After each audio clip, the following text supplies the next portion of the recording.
Alright, so welcome everybody.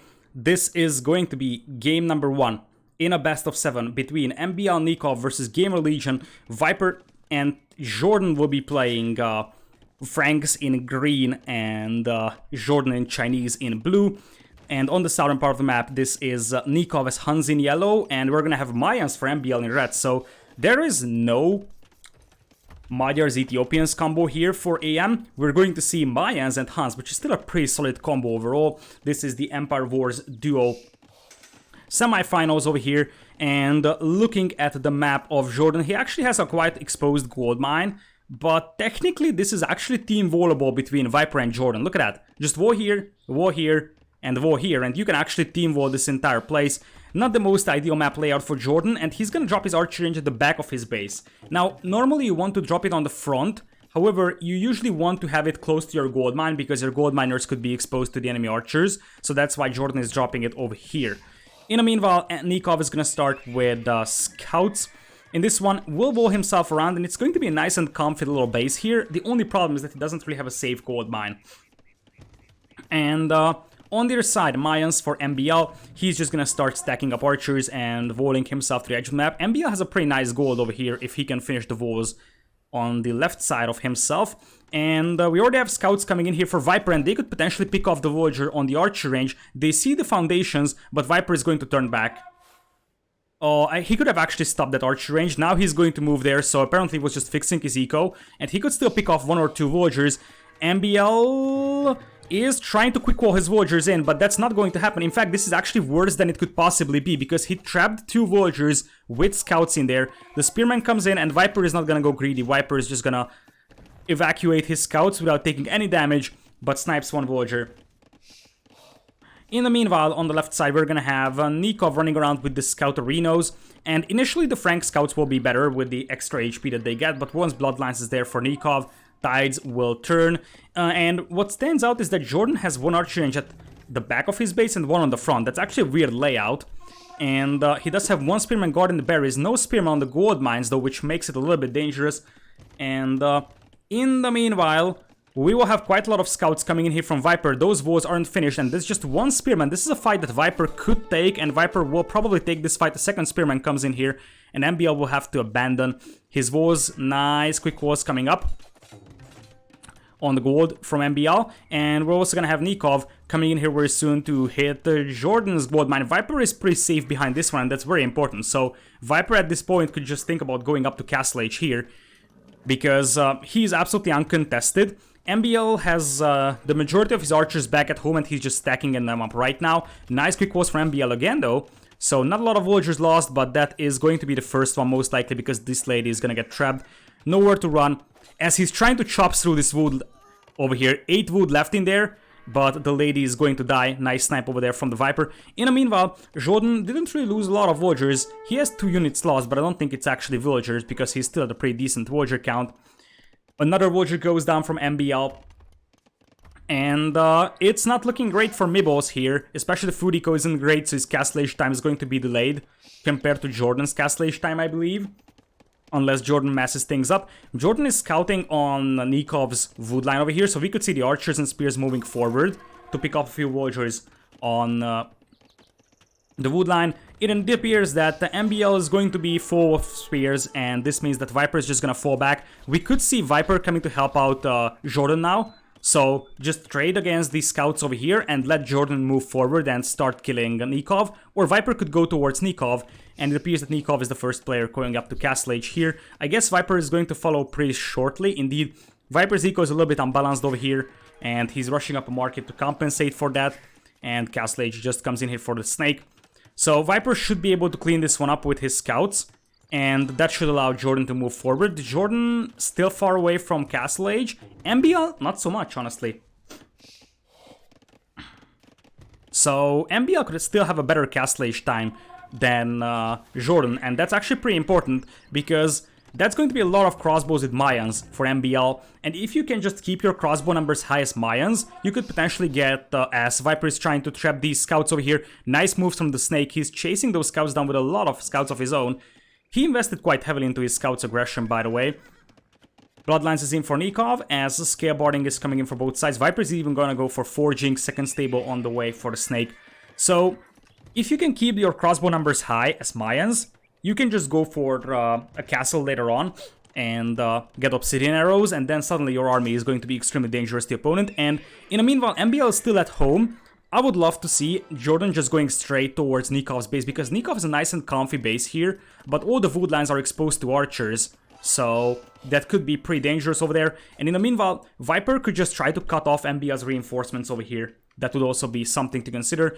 MbL clicking up to Castle Age, Jordan is the final player to go up to Castle, but if Viper can just pick off a few archers here from MbL, that would be perfect. Now, MbL can just decide to sit back at home, but because of that, I would love to see Jordan moving towards Nicov. Now that Nicov is up in castle, that's no longer an option, because Nicov is going to start popping out knights, and knights with +2 armor will easily beat those archers. In fact, this is very dangerous for GL here, because those knights could easily destroy the army of Jordan here. Viper up to Castle Age himself, he's going to go for +2 armor, no light cav upgrade. And yeah, indeed, Viper is not yellow, Nicov is the one that is playing in yellow. It is always the lower seeded team deciding which colors to pick, by the way. But they have to be blue and green and red and yellow, because some of the maps are color-coded, like, for example, Cape of Storms. Now, Nikov's knights do have +2 armor, but Viper's knights also do have +1 attack, and +2 armor is just coming in here for the Snake. And let's see if Nicov is gonna go triple stables. Nope. It's only one stable for Nicov, no second town center just yet. Viper is already going on to the third TC over here himself. Let's take a look at this fight, and I don't think Nicov has enough numbers to clean this one up. MbL up to castle, he's gonna have the crossbows very soon, so I think Viper's team is gonna have to retreat and take a hill until Jordan gets the crossbow upgrade. In the meanwhile, this is going to be a wall off here on the right side by Viper. So Viper is fully walled, Jordan is fully walled. In fact, he's going to expand his walls a tiny bit over here, so he's going to have access to the stone. And in the meanwhile, MbL is going for fast tumbling over here, and even a university is coming in, so that's the plan. That's something that you can do so well with Ethiopians, but any civ is suitable for that has a good eco. Fast tumbling as well for Jordan, so this is going to be a very aggressive play from the archer civs. The cavalry civs will probably have a boom behind this one, and the archer civs will be the main damage dealer. This is an awful fight for MbL! Oh boy! And a perfect fight for GL over here. The knights are here from Nicov, but look at all the crossbows dying from MbL. This was a perfect scenario. It was mostly scouts killed from Viper's side, and that's quite a lot of crossbows going down before the upgrades actually came in. In the meanwhile, Jordan is going to transition to the right side of the map. So Viper 3 TCs behind this one, and Nicov only at 2, just coming up with the third one. So if you take a look at Viper's eco, that's actually behind Nikov's right now, which is a little bit surprising to me. Apparently Viper might have some idle time on these TCs if he doesn't have the food eco to keep adding villagers. You can see that one of the TCs are idle for some time at least. Anyways, this is still perfectly fine on either side. Looking at the ecos, MbL has the lowest with 41 villagers, and we might see a big clash over here. +1 armor on both sides. I think Tumbling and Ballistics are also there. +2 armor just coming in for both players. But Viper can reinforce his army a lot easier, and in the meanwhile, the reinforcements from Nicov are pretty much cut off. Now, I don't think that Jordan has Ballistics here, though. Anyways, nice hill position over there from MbL as he's waiting for +2 armor to hit. Jordan with the micro here, and they're still picking off quite a lot of reinforcements here from Nicov for free, and that's pretty bad for AM. And here we go, big fight coming up. Still nice micro from MbL, and they're actually doing quite a lot of damage here to Jordan. Viper still hesitant to send in his knights. He still have the extra attack, but that's something that Nicov has as well right now. So right now it's just Viper massing the cavalry, and in the meanwhile trying to cut off the reinforcements of Nicov. And they're poking and probing Viper, adding stable number 3 so he can actually reinforce. Actually, that's stable number 4 now. So he's really going to utilize the Franks to their max strengths here and go for the Knights heavy approach. MbL is gonna go, look at that.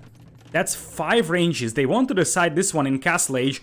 And looking at MbL, he doesn't have obsidian arrows, so it's not like he's gonna melt buildings. But that's a lot of crossbows, and all you need to do is just kill the army here from Viper and Jordan and let Nikov's knights destroy the buildings. And, well, that could be a plan for MbL, I would say. They are still not taking this fight, though. Jordan, in the meanwhile, has 3 ranges now, but one of them is idle for some time. But yeah, MbL's production here with the cheap crossbows will be a lot better. On the other hand, Jordan's eco is going to be a little bit better. Nicov and Viper basically head-to-head in terms of economy, but Jordan is actually quite a bit ahead compared to MbL in terms of economy. And still, it's just basically poking and probing over here. Neither of the sides are really planning to take a fight here. This is, again, a very, very nice hill for MbL and Nicov to hold. And look at MbL, 5 ranges production. That's going to be a huge amount of archers. And it's going to be very tough for Viper and Jordan to defend against this one. Now, that house could die very easily, but the knights are actually up on the hill. And they're throwing away the crossbow fire until the crossbows also get up on the hill. Here is the big fight. We are going to have some reinforcements coming in from both sides very soon. Especially these knights could be pretty dangerous, as MbL is going to take an even bigger hill here. And that's actually great micro from MbL, by the way. Getting up to the hill, Viper surrounding those crossbows and now getting the downhills damage. And I think that it is going to be AM's army getting absolutely cleaned up over here. Now, MbL and Nicov still have reinforcements, but this is actually a pretty good fight so far for GL. Nicov with 9 kills, 22, that's Viper with 35, 33. That's actually way better over there.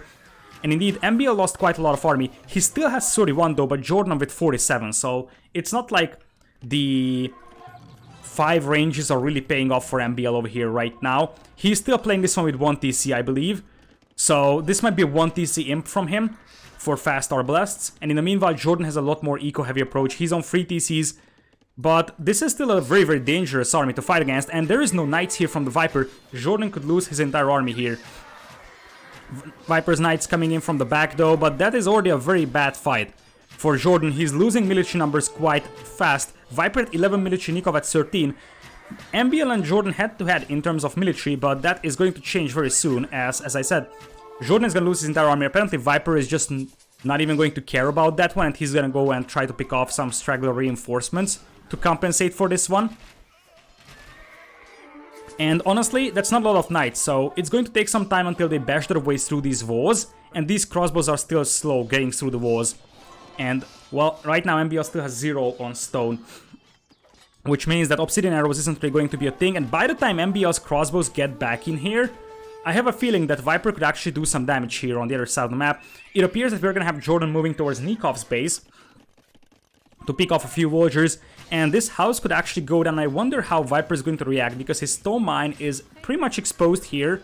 Other than that, the majority of his resources are safe with TCs. But still, this is a dangerous push here. Nicov, again, just flooding with the Hunnic Knights. Viper will delete the walls and just run back into his base. And honestly, the Lion is still helping here. But more importantly, that could be a lot of dead crossbows if they're exposed to the Knights. Looking at Viper's eco, he has 37 on food. That's actually pretty sick. Nicov also has great food eco. And MbL is getting close to picking up the Imperial here. As I said, the 1 TC imp could pay off. Jordan is also... Oh, Jordan just clicking up. Oh, man. That's actually the eco paying off here for Jordan. 80 eco compared to 60 from MbL. And we have a big fight over here as well for Viper. Still no iron casting on either side. So those knights are basically even in here. And, well, the faster arbalest from Jordan could be the deciding factor in this game, because MbL is still far from Imperial. One of the reasons why that is happening is because he has 10 villagers queued up. That's 500 food being floated over there. Anyways, crossbows coming in here for Jordan. He doesn't really want to lose his crossbows before upgrading them to ARPs though. But that's a lot of knights from Viper. Here comes the cavalry, and this could be awful for MbL. That's a huge amount of knights. Right now they just want to wait until they upgrade to Arbalest here for Jordan. But still, Viper has an insane military right now. MbL 63 military though. Jordan only 33. MbL's got a very, very dangerous blob of crossbows. That's 52 crossbows. And on the other hand, Jordan only has 26 over here. Now, Viper could actually try to take this fight and lower MbL's numbers and allow Jordan to finish the game off with the Arbs. Nice castle over there from Jordan. But I think they just want to wait until you have the Arbs for Jordan, and then you can take a potentially better fight here. MbL's military is getting crazy though. 68 military, 62 eco. More military than eco for MbL. Jordan up to 41. Viper, on the other hand, has 41 cavalry. And honestly, clock is ticking for GL over here. But it is 91% towards Imperial for Jordan. Viper is losing a lot. He's losing a lot of stables. He can still rebuild them. But I'm not sure if this is an investment that's actually worth it. However, they could trap this entire army over here, if you think about that. In fact, that's the plan. Arbalest is coming in here for Jordan. And I think what we could see is potentially Viper coming in here with the cavalry from this side. And the Arbalest will be from the inside. Nope, apparently both of them will actually move in, but it would be actually amazing to see the cavalry coming from one side and the Arbalest from the other, so you can actually trap this army in here as it is, and potentially force a fight. Still, apparently, Secret is unwilling to take this fight just yet, waiting for the Arb and waiting for the Bracer. We have Nicov going into Imperial as well, so the clock is ticking, and that could be a big cavalry fight over there. +2, +2 for Nicov, just +1, +2 for Viper. But Nicov wants to keep those knight numbers up, because if he loses his knights, then he's just not going to be able to use anything in Imperial. Meanwhile, on the left side, Nicov could start adding Tarkins against Jordan, as Jordan is coming in to try to snipe a few villagers. And this is the moment to shine for Jordan. With the Arbs, he needs to start moving in and picking off villagers. MbL has a pretty bad eco behind this one, as Jordan marches into the castle fire. In the long run, we could see Obsidian Arrow Arbs, to be honest, from Nicov or MbL, because he's got a lot of crossbows here. But, yeah, honestly, I think that GL will need to take a fight at some point, because if you just look at the military numbers, that's way better for AM. On the other hand, remember that MbL has a pretty bad eco behind this one, so it's not like it's going to be easy for MbL to replenish this blob of Arbs. MbL has 100 military, by the way. 100 crossbows in this one. Viper is still without the +2 attack. It's not even coming in for him. He's going to be the final player up into Imperial. But in the other hand, we could see Nicov losing his army over here, because the Arbs from Jordan will also start taking the fights. And Viper could just flood the eco of Nicov with knights here, honestly. And that could be awful for Nicov. Nicov is trying to save his knights as much as possible, but Viper is just going to go for the production. And if you lose your stables, Nicov has 3 stables over there, rushing up a 4th one, Jordan flanking with quite a lot of Arbs to pick off villagers. If you lose the stables, you will not be able to get the cavalry attack here. Or at least it's going to be delayed a tiny bit. MbL is going to flood out all those crossbows. That's actually looking sick. Nicov with the 2nd castle over here. He has resources to get Cavalier and even Podin very soon. Cavalier and +4 coming in just now. Jordan's gonna lose quite a lot of those Arbs on the left side. And honestly, Viper could take this fight before Arbalest comes in here for MbL. This could be a game-changing fight. That is 100 Arbs, or soon-to-be Arbs. Viper is probably going to wait until he actually gets his imp upgrades as well. 114 military from MbL. It's now or never for Viper. He either takes this fight right now before those are Arbs, or he needs to wait until he gets Cavalry or even Paladin for himself. Nice castle over there from Jordan. He could start trapping down the castle from Nicov, but that's a lot of cavalry from Nicov as well. The military numbers in this game are just sick. So Viper coming in here with Cavalier, and Nicov already has Cavalier over here in this one, so this is very, very dangerous right now for GL. They're trying to retreat to this position. A 2nd castle comes in here for Jordan as he's setting up the traps to rain down death and destruction on that castle. But that's a huge blob of units, and there is Obsidian Arrows! And 123 Arbs with Obsidian Arrows. Say goodbye to your buildings. Viper is gonna lose all his knights over here because they will just melt to that many Arbs. And here comes the cavalry. Have you ever seen 126 Arbalests with Obsidian Arrows? Because you are going to see that in a matter of seconds. We could see this castle going down, honestly. Viper has a castle here that's going to die. In the meanwhile though, Nicov is also in trouble here, so we could just see the 2 cavalry players being killed here. As they are. 128 military as those Arbs are just marching right into Viper's eco. It's about who dies faster. So, look at this. Viper is going to die here, but so will Nicov. The question is that Viper has 42 military, Nicov has 59, and Jordan is also behind in terms of military compared to MbL. Look at that. That's just Paladin in right now for Nicov with almost full upgrades. Viper is just getting Paladin for himself. And I think that both cavalry players might just die here. So it could actually go down to who has the better archer player. And right now it is MbL, 132 orbs with 61 eco. It might be Nicov slinging MbL, in fact, to be honest. I could see that happening. Nicov is also kind of dying here though, but that's a lot of orbs, and when you have that many orbs you can just split them up, and one moves to the right side and melt buildings, other one moves to the left. And well, base trade scenario coming in here basically, because Nicov is going to lose his entire arm eco here, even though that's actually a fight that MbL and Nicov might be able to take. But in the meanwhile, look at that. MbL is just gonna rush uphill against the castle, and he's gonna camp beneath it and melt that castle. That's still a lot of orbs dying, but my orbs are cheap, so he can actually, you know, replenish them. And look at that. No murder holes, and that is how this castle goes down to obsidian arrow orbs. That castle is gonna go down. In the meanwhile, look at Viper. As Jordan comes in here with the Arbalasts to take this fight, but that's a lot of paladins from Nicov to fight against this one. Viper is gonna have 84 eco remaining. The most of them are out in the open, basically, and trying to reboom on the left side. In the meanwhile, Viper is having still a lot of paladins inside Nikov's eco. Nicov 121 eco is still somewhere. Nicov has gold miners over there. Nicov has lumberjacks over here. It's not like either of the players have great eco. And now Jordan is going to start losing villagers quite massively to MbL over here. Paladins surrounding Jordan's orbs. And Jordan's going to lose this army, which means that Jordan is going to be down to something like 30 orbs against 120. I think MbL and Nicov have this. MbL and Nicov might have Arabia over here, as Jordan is trying to go for skirms, but that's just not going to be enough, to be honest. Especially if Nikov's eco is still intact, and that seems to be the case. We could see Tarkins against the skirms. Big fight on the left side, and on the right side as well, Viper, as Jordan is trying to take this narrow choke point, but that's still a lot of paladins from Nicov, as Viper's eco on the right side is gonna get cleaned up. Apparently, MbL still has quite a lot of crossbows here, and look at Jordan's eco here. Boy oh boy. And also, MbL is playing out of his mind. 130 military with only 61 eco. I wonder if he got slunk here, because that's the only reasonable explanation how he's able to mass that many orbs. Mine orbs are cheap, but not this cheap to have enough eco with 61 villagers to produce hundreds of orbs here. And credits to MbL, because he hasn't really lost a lot of orbs or crossbows at any point in the game, I would say. Jordan and Viper both have below 100 villagers, and Nicov is still fine.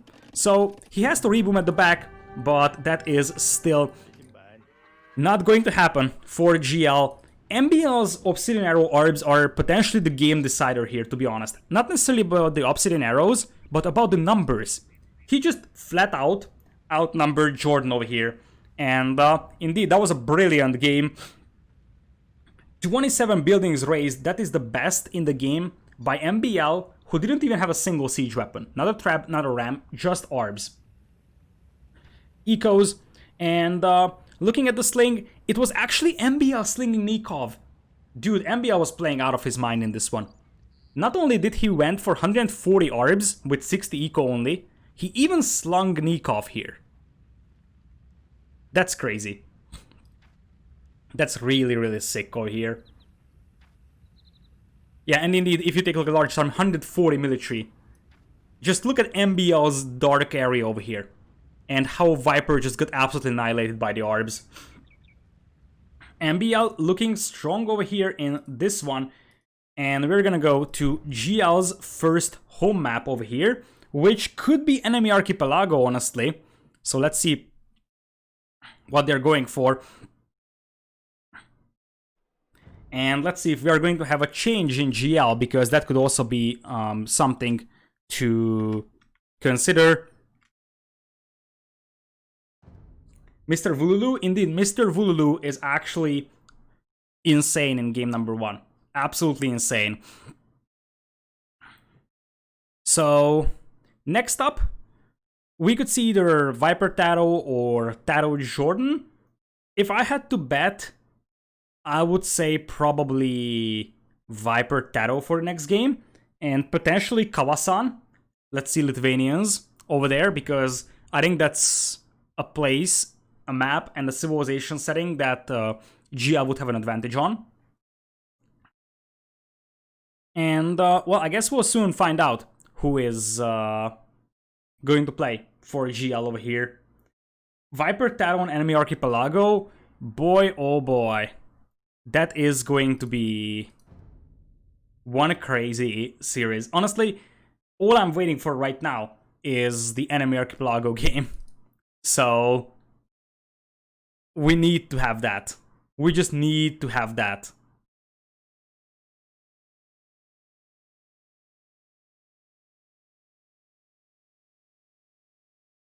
All right. So next up is oh, Dark also raid. I completely missed that one. Thanks, Dark, for the raid. I assume you are the high-level player, Dark, right? So you might even be in the top 100. I don't know, but yeah, there is Dark. I assume it's you. Thanks for the raid. I missed that out. Sorry for that, but well, you know how it is. This game was just as intense as it could get. All right. So with that,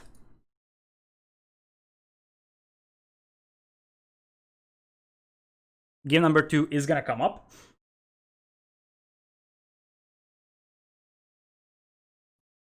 So, we're just waiting for the players to start, and well, Sniping Viper stream, he is not in lobby just yet, so we'll see what's up.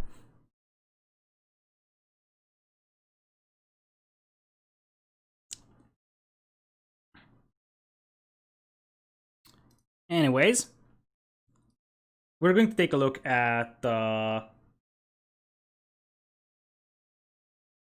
draft in a matter of moments. So while we're waiting over here, it's draft time. So looking at the draft, we have Franks and the Chinese gone. On the other side, we do have Huns and Mayans gone. So the next thing that we probably have, if we are going to Kawasan, it's probably 2 turns Aztecs against Lithuanians and maybe Japanese, maybe Italians, maybe Malay, probably Italians. And if you're going to Enemy Archipelago, I would say Celts and potentially Byzantines could be an idea. On the other side, for Enemy Archipelago, probably Koreans. And Incas or Spanish could be a decent idea. And finally, if it's Cape of Storms, I would say Japanese and potentially Mongols for GL. And maybe Tatars. Maybe Portuguese. Yeah, Portuguese and Magyars could be an idea.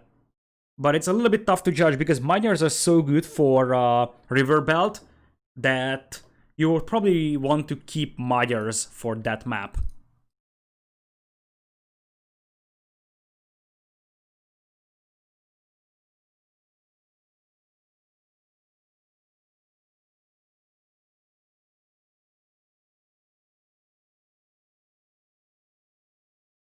All right, so in the TaToH, Jordan, and Viper, thanks everybody for the follows and welcome everybody. I like how Lida says Magyars because that's how you pronounce Magyars. I can tell you that much because I'm Hungarian myself. So I know exactly how to pronounce Magyars. And I always freak out when, you know, other casters and players pronounce Magyars and they're like Magyars, and it's not Magyars and not Magyars and not something like that. How do you write Magyars in Magyar? Just like that.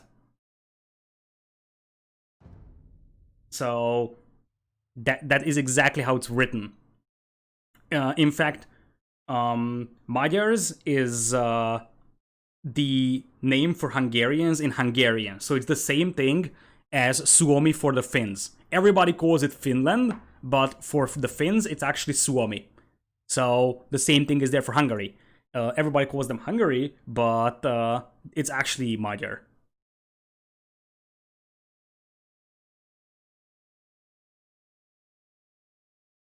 Aren't Hungarians more related to the Huns than to the Magyars? Nope.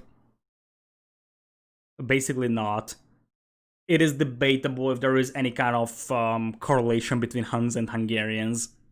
But I'm not a historian, or at least not this much. Alright, so... apparently Viper is just trying to figure out what civilizations to use for each of his maps with the boys. And, well, hopefully they are going to jump into the next game.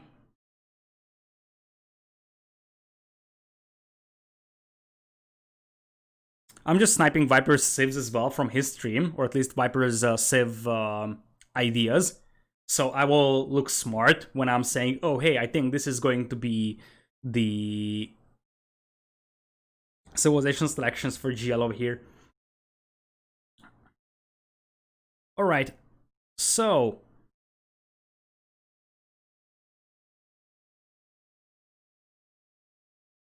the Magyars were the leading clan in the Ungar Federation, hence Magyars and Hungarians. Yeah, probably. Like, the tribal era of Hungarian history is not something that is very, very well known, I would say.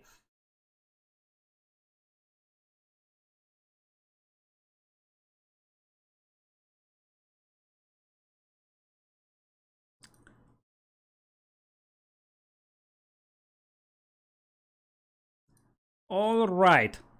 So, it is TaToH being the host.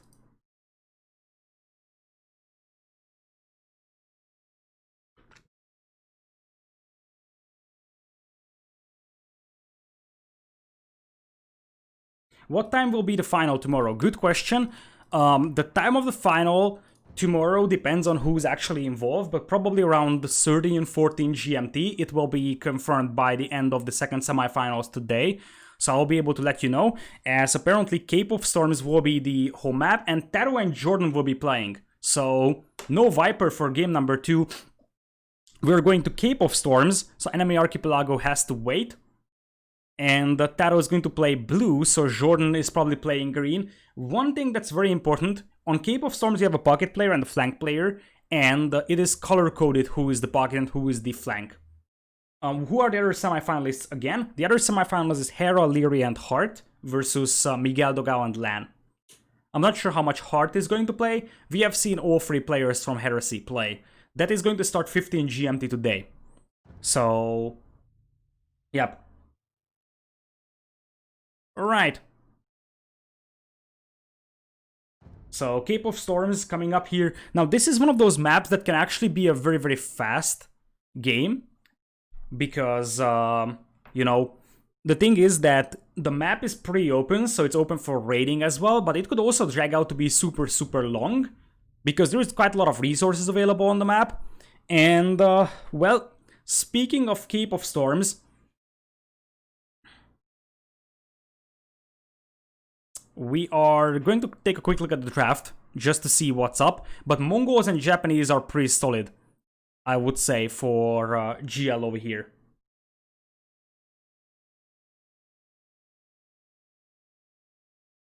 So, if you take a look at this one, Mongols, there is a lot of hunt on Jordan is back. Or, not Jordan is back, but there's a lot of hunt on Cape of Storms, so Mongols are great. And Japanese for Fish Boom. That's a very traditional combo, by the way, for Team Secret, or what used to be Team Secret in 2 pools last year, because Cape of Storms was also played there.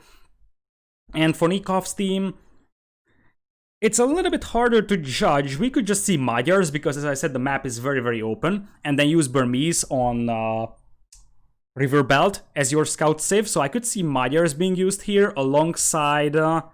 basically anything. By the way, you have more civs than what you need. So you can see that there's 2, 4, 6, 13, 15 civilizations available, and you need to have 14 for 7 games. So one of the civs will be unused. It's very likely that it's going to be Turks and potentially Goths. That's my predictions for the unused civilizations for the teams. As players are getting ready, we are gonna jump into game number 2 in this one. This is going to be a pretty fun map to take a look at, and this is one of those rare maps where there's actually a lot of water elevation, and when we put this into the map pool, I was a little bit scared, because I didn't know what the players, what the viewers will actually think about.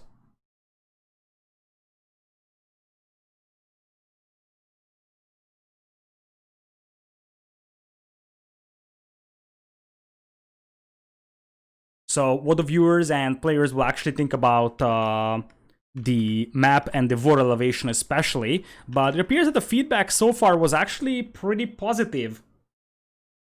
I know that there is a lot of language similarities in Finnish and Hungarian, yes, that is correct. This is why when I'm playing GeoGuessr, I don't really have a hard time pronouncing the Finnish town names and stuff like that, because also like the structure of words and pronunciation is pretty similar, so yep. So yeah, basically, Cape of Storms is actually apparently a favorite of the players as well. And so far, water elevation didn't really come into huge play, but it could still be a factor in the long run, I would say. Anyways, Viper is going to just sit back and chill for the second game, and we're gonna have a TaToH and Jordan playing. Now, I'm actually curious how well TaToH and Jordan is going to be performing in game number 2 here. I would say MbL and Nicov will probably be the stronger team, but we'll see what the plan is for GL in terms of civilizations and the strategy for the game. Indeed, Larry used Tatars, and I think Tatars are very underrated, but I don't think it's necessary. Tatars are great for getting some water control, but you can do that with other civs as well. And Tatars can be great to have cavalry archer fights on Golden Pit. And Golden Pit, the hill you have, is potentially even more important than your elevation in the water on this map. So I think that Tatars are actually better on Golden Pit, because if you have a good blob of cav archers, like Hera has shown, you can destroy everything with the hill advantage there. So I think that is actually a little bit better as a candidate for Golden Pit. And you're just going to use some generic hybrid civilization for this map. For example, Persians can be great as well. That's also on the side of Viper's team, but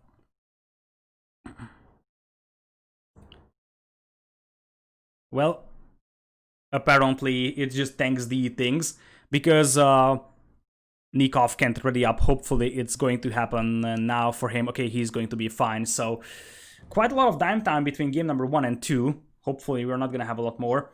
It's not Tatar OP, it's Larry OP. Yeah, basically. By the way, if MbL and Nicov win this series, there is a chance we would see a full AM finals tomorrow. And that's actually pretty solid, I would say. Indeed, game number 2 is coming up. So, a lot of waiting, but I can tell you that it's going to be worth the wait. And we are going to have Magyars Ethiopians versus Mongols and Persians. So no Japanese, which is not super surprising, because there's other hybrid maps where Japanese can be amazing.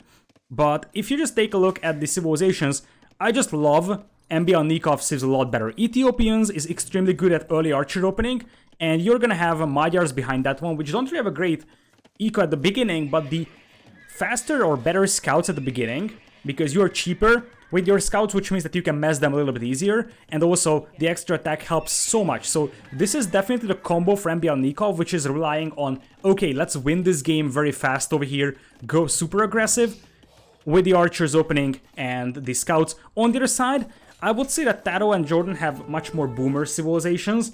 So if you take a look at this one, TaToH with Mongols, he's gonna go for the hunt over here. He might even lure in the rhino that's still there.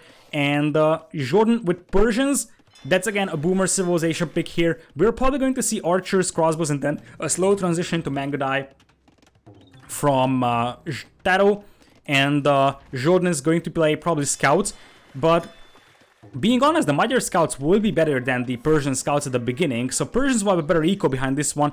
The other thing that's important to notice is that if you go for water like TaToH is going for it, as MbL could actually kill a villager here, that's actually perfect, as Jordan is going to lure his rhino in. We might see some quick walls from Jordan, or he's just gonna pull another villager, but MbL with the Ethiopian scout, that is one villager killed, and a house denied as well from Jordan, and oh, there was no quick wall over here from Jordan, so that's why it didn't happen. So the thing is that if you invest into fishing eco, it needs some time to pay off, because at the beginning you just invest resources into that, but you don't really get huge amount of return value at the beginning. So you need some time to capitalize on the fishing eco. So many times you have seen that the team or the player that is actually going for water is usually weaker on land at the beginning. And that could be a massive disadvantage when you're fighting against Magyars and Ethiopians that are excellent with early pressure. The berries could be exposed here. And what I would love to see from Nicov is a pretty fast scale boarding here, so his scouts are a little bit more resistant to the archer fire. Also, would be nice to have MbL with a few spears here. And so far the micro is looking pretty solid here for AM. They're just flooding the map with scouts and archers. I think that this might not even go into Castle Age here for Nicov, and he'll probably just try to finish the game off here with double stable scouts once he has the eco to do that. Dock is up for Nicov as well, so he's adding fishing eco here himself. And let's see if he's gonna wait for scale boarding. He has the resources to get either scale boarding or bloodlines, which would be great. Apparently the flanks aren't really docking here, and that's already one villager down from TaToH as well. Nope. The villager is going to stay safe, but in the meanwhile Jordan is losing his scouts, and Jordan is down to 1 military in comparison to 5 from Nicov, and MbL is also ahead of his opponent in terms of archer numbers. One thing that would be great for MbL is killing the huntables here, because TaToH is Mongols, and indeed that's so smart from MbL. He's killing the huntables, so the Mongols can't use their eco bonus here. And now you have a civilization that has a great hunting bonus, but all you could do is just lure in one rhino and that is it, and now you have to go for farms. That's so smart. And in the meanwhile, we also have one villager picked off over here from Nicov. The Magyar scouts really paying off as Jordan is running for his life. This could be a fast second game over here. Now, MbL's archers are gonna get cleaned up here, which is far from ideal, but we could also see these scouts from Nicov coming in now and cleaning up TaToH's archers, or they could just go straight into the pockets eco. And despite the fact that Jordan does have fishing eco, he could actually be in trouble here. Abandoned his gold mine for the time being, but that's a lot of villagers on the wood line that could be killed.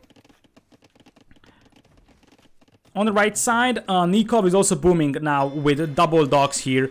Nicov is just such a boomer here. Look at that, 46 eco is the best in the game. Jordan has 46 as well, but he also has the faster working Persian TCs and docks, and that's an emergency tower coming in here from Jordan. The tower is gonna go up, but that's already one villager picked off here as well. And well, defensive tower also means that Jordan is unable to drop TCs at the beginning of Castle Age unless he starts mining stone. And in the meanwhile, there is forging coming in here for Jordan. Jordan is gonna go for double stable scouts here. This is dangerous because if you take a look at what's happening on the other side of the map, Nicov is getting close to Castle Age. So if Jordan starts adding scouts here and Nicov shows up with knights, Jordan's scouts will be worthless. Now, being honest, TaToH is doing an excellent job pushing MbL here. MbL might need to add a few skirmishers in this one because, well, that's quite a lot of pressure in his face. But there is still some archers around that they could just take this narrow choke point and pick off a few scouts from Jordan. And as you see, Jordan is not even close to clicking up to castle. He's going for the double stable scouts build, but that's quite late for that, to be honest. So he needs to get up to Castle Age as fast as possible because everybody else is going up to Castle. And Nicov is going to have +2/+2 knights with bloodlines very soon in Castle. Because he already has the forging, he's going to get scale boarding and bloodlines right now. And when he reaches Castle, he's going to be getting +2 armor. Now, MbL's situation here isn't really ideal, especially considering he's losing his archers. And TaToH is easily outnumbering him in terms of archer numbers. But I could see Nicov utilizing these scouts with bloodlines and +1 armor to take this fight if MbL's archers are around. Love that idle villager exclamation mark icon. Honestly, I don't really use that for casting, I just forgot to turn it off. I use it for playing though, and it's very helpful when you're playing because it notifies you that, you know, you have idle vills. So this could be a fight that is taken by MbL and Nicov. I think they're trying to wait until Nicov gets up to castle so he gets iron casting as well for those scouts, which would also add one more attack. Maybe even a few knights. MbL just trying to mass archers and skirms back at home. And for now, this gold mine could be exposed. I'm not sure if they can delay this long enough. That's quite a lot of skirms in the party, so it could still happen. Ecos, however, Jordan 55 eco. Now he's the big boomer over here. Nicov with 3 dogs, though. I feel like this 3 dogs might have been a little bit of an overinvestment, though. MbL with the early university for ballistics, as Nikov's gonna go +2 armor. There is a few scouts inside his eco, but I think he can just catch up with his own and deal with them. These guys don't have bloodlines, and they don't have iron casting either. So Nicov scouts should be able to clean this one up pretty easily. And in the meanwhile, crossbows are in for MbL, so TaToH's gonna have to retreat until he gets his own crossbowman upgrade. And what's even more important is that these knights from Nicov are going to be super influential at the beginning. +2/+2 in comparison to Jordan, who is going to be later to Castle Age. The good news is that Jordan has a good eco behind this one. And the other thing... Oh, hey, Smarty. Hello there. So... the good thing here for Jordan is that at least he has the Persian knights, which deal extra damage against archers, so that tiny bit compensates for not having as good upgrades as Nicov has. Still, it appears that Nicov is just gonna send the first knight forward. We could see Jordan trying to trap this one, but nope, he's just gonna run away, and we could see a camel opening here to clean up these knights at the beginning. Look at Smarty with the Prime sub. Thank you so much for Smarty with the Prime sub. Welcome back. By the way, just want to give a quick shout out to Smarty while we're actually having all these crossbow fights over here, because basically when I started casting AoE 2 about 1.5 years ago, and I had like 2 viewers on average, I think the first person from the AoE 2 community that actually visited my channel was Smarty and dropped the 1000 bits, so you can still see Smarty's 1000 bit badge. That was like 1 times 1000 bits right when I started up. So that was actually a great start for my streaming career. Smarty dropping a bunch of bits. So yeah, Smarty was one of the first people on this channel. Anyways, it appears that we're just gonna have a crossbow shootout over here on the right side, and in the meanwhile, that's a lot of knight arenas. And well, Jordan could start losing villagers over here. There is a few camels being added as an emergency solution, and the upgrades are pretty nice as well on Jordan's units. But still, that's a lot of Magyar knights over there, and the problem here for Jordan is it doesn't really have a lot of good gold income. 7 villagers on gold in a very, very massive gold mining operation, which means that he isn't really able to mass the camels, so Nicov could just flood him with knights, because Nikov's production is going to be better because he's gonna have better gold income. TaToH is actually beating MbL here on the flank currently, I believe, even though those knights could deal quite a lot of damage to those archers. And as I said, we could just see Nicov keeping to flood Jordan's eco, and Jordan doesn't have gold income right now, so he's not going to get more camels in here. We're back to Jordan? Yes, we are. It's just my accent, you know. But at this point, look at Nicov, the boomer. He has 3 TCs and a bunch of fish, 76 eco compared to Jordan with 55, and TaToH is also losing the crossbows on the front line. Team Secret, or now it's GL, going down hills. By the way, as a team, I think Viper, TaToH and Jordan as GL had their first team defeat in the previous game on Arabia.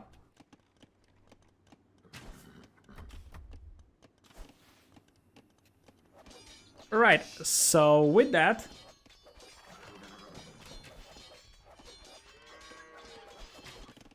and well, Jordan is back to gold, which means he can keep adding knights here and camels.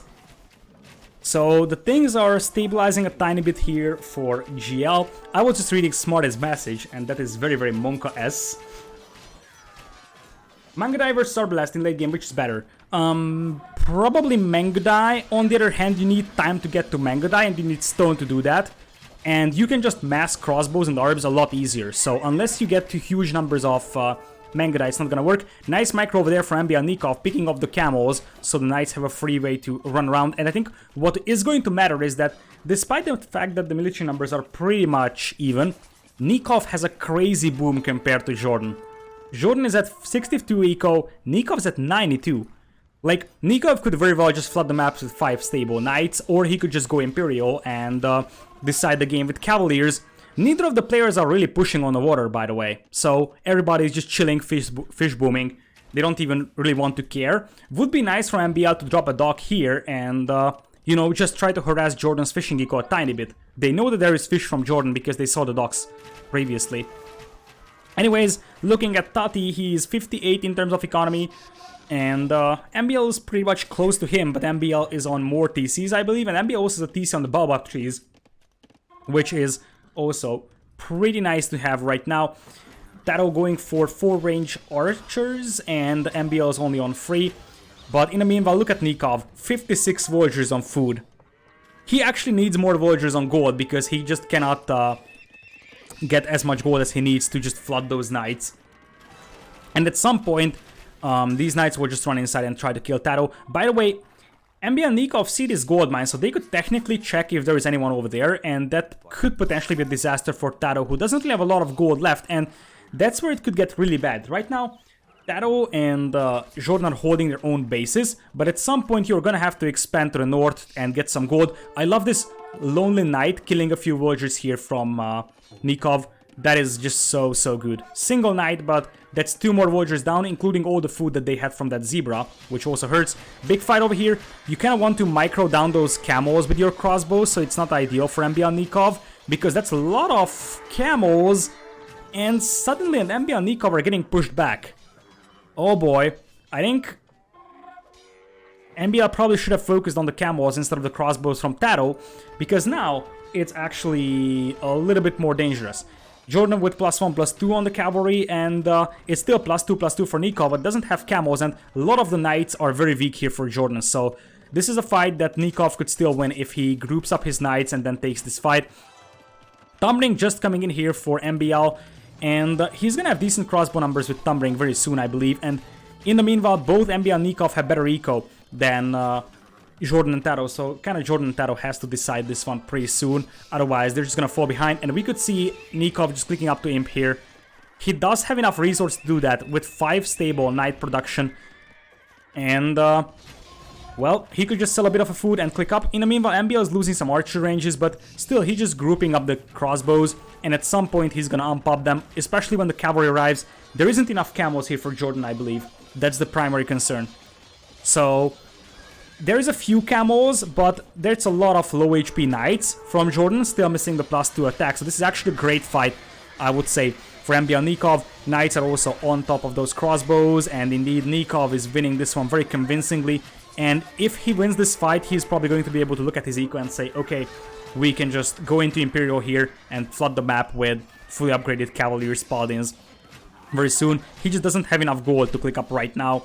But even if he idles his stables for a moment, that's also fine. Or he could just, you know, win the game with knights here as well if he goes like 10 stable knights. Because right now the biggest concern that Nicov has that doesn't have enough production to keep adding knights as fast as he needs them to. He's gathering resources faster than he can actually produce units. But he could just click Imp. Does he have a market? I'm not sure. There's quite a lot of idols from Nicov, which is far from ideal. He's microing his units right now, but he's going Imp. And with those resources, he's gonna get Cavalier and Paladin basically as soon as it is going to be a possibility. Meanwhile, more and more camels for Jordan, but the problem is that TaToH lost his crossbows. If TaToH loses his crossbows, he cannot pick off MbL's crossbows. And if he cannot pick off MbL's crossbows will just kill the camels here. In the meanwhile, you can also see that TaToH is running low on gold, quite a lot of idols over there, and 0 expansion to the north from GL, whereas Nicov is already expanding to the north towards their gold and stone mines. Big fight over here. The crossbows still need to micro down the camels though, because this is a dangerous fight for MbL and Nicov. But I think there is enough crossbows over here to finish off the camels. Indeed, nice micro over there. Very, very nice from MbL. And there is still more knights from Nicov. Nicov is just flat out outbooming GL over here. And now it is no more camels from Jordan. He has 2 military. TaToH is at 68 eco, and that is going to change very, very soon. Because he's losing quite a lot. He's down to 62. And we might see an Imp GG here. TaToH is also going into Imperial, but I don't think it's really going to matter, to be honest. Because by the time he gets into Imperial, he will have a 0 army or 0 eco. And MbL is at 100 villagers. MbL could probably click into Imperial pretty soon as well. Indeed, if you take a look at his resources, he just needs to balance it out and he can go Imp. But I think even if Nicov or MbL wasn't there, Nicov could just easily snowball this one himself. He has so big of an advantage. Huge eco lead with Magyars. He's gonna get a surround on TaToH's crossbows. Look at that. That is an absolute slaughter. TaToH is gonna be down to 60 militia and 58 eco. And that is game number 2 in the hands of MbL and Nicov as well. Well, Cape of Storms didn't really work out for GL either, so we are left with Kawasan and Enemy Archipelago as the home maps for GL. Nicov played this one insanely good, I have to say. So 113 kills, 73 deaths only, pretty nice. Largest army is 36 over here, but the eco, look at that, 17,000 food in comparison to Jordan, who was the other pocket with 12,000, and Magyars are even supposed to have a weaker eco than Persians, because, you know, it's Persian TCs and docks. And in the meanwhile, Nicov, 9,000 gold compared to 6,000 over here. He just flat out outboomed Jordan over here in this one. So, well, so far, indeed, it looks a little bit one-sided over here and a little bit concerning for GL. And we will see if Enemy Archipelago or Astlan is going to be the next home map for GL over here. Did I miss islands? Nope, you didn't miss Enemy Archipelago. You are still in there for a game, and the more games GL loses, the more likely it is going to be that we are going to see Enemy Archipelago or Kawasan. I would think that Kawasan is going to be the first selection for GL, and we're probably going to see Lithuanians and something like Italians being used over there. But after that, it has to be Enemy Archipelago, and honestly, that's a tough decision. Think about it. If you select Kawasan right now, if you're GL and lose it, the deciding game, game number 4, would be an Enemy Archipelago. So that's pretty risky. Other option is that you pick Enemy Archipelago right now, and even if you lose it, you will still have Kawasan, which is a pretty solid map for you in the decider game. So it's a tough decision. Let's see who is gonna have, or which is going to be our next map. It has to be one of the GL home maps, that's very important. So,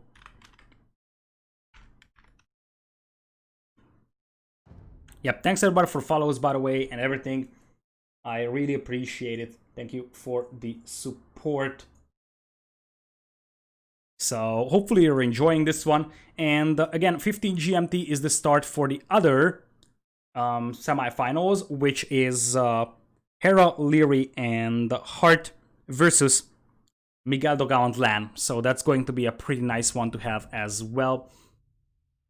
Alright, so apparently Viper is gonna go back into the game. I guess Viper and TaToH could see the field now. Or Viper and Jordan again. Looks like AM finals. Well, this can still be turned around by GL, I have to say. So it's not impossible for them to turn this one around.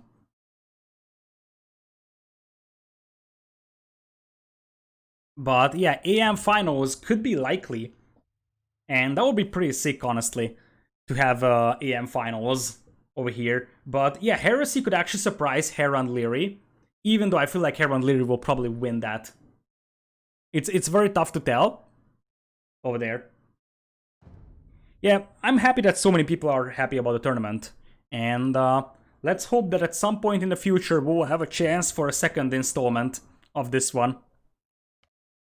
Because apparently it's pretty popular amongst the people over here. But yep, unfortunately we only have a limited time frame to play in here between Red Bull and KOTD.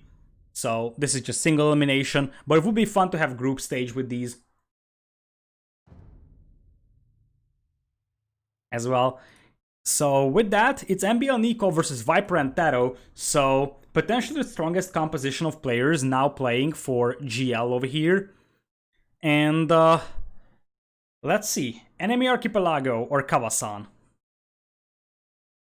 It's a tough decision to make.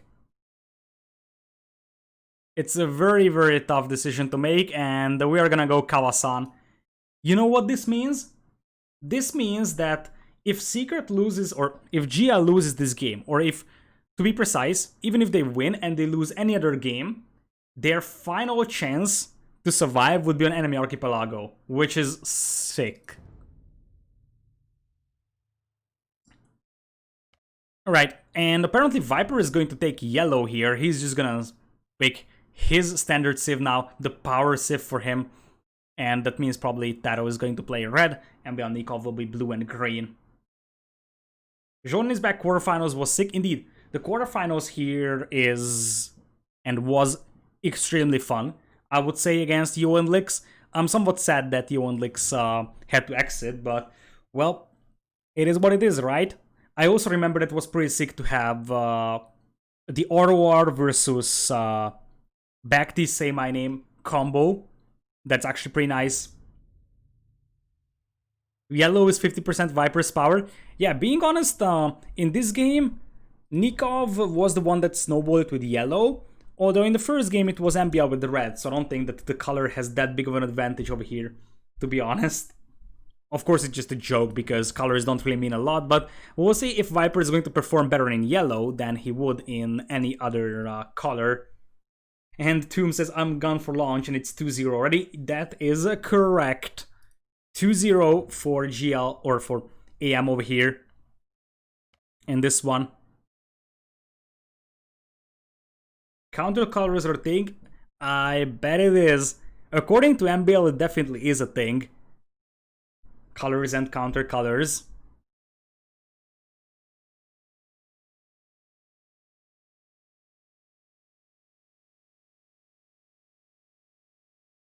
Alright. So we're just waiting for Nicov to get ready. And we will jump into game number 3 over here on Kawasan. So speaking of Kawasan, we can get in here and take a look at the remaining civilizations. I am 100% sure that Lithuanians will be used over here, as Persians and Mongols are gone. Magyars, Ethiopians are gone here as well. And, well, if you take a look at the civilizations for Kawasan, probably Lithuanians and Italians, I would say. And probably TaToH is going to play Italians. Other side, Aztecs for Nicov, and potentially Teutons for MbL is the likely combination, I would say. Teutons and Aztecs can also be extremely strong on Kawasan.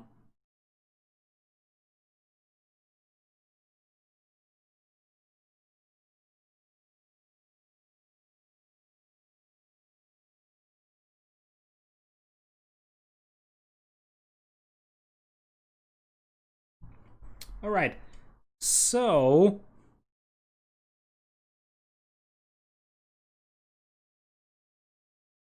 apparently Tati is the one we're waiting for. So probably Tati is taking a very, very short break. For example, you see Jordan uses color mode. I didn't know that Jordan uses color mode. That's actually interesting fun fact about Jordan. Yes, you can actually mod the colors of the game. It's not even hard to do, I can tell you that much. So it's basically something that can be done manually, or you can just get a color mod yourself. So that's definitely a possibility. And of course, indeed, for colorblind people, there is also some mods. So, yeah, that's something. Anyways,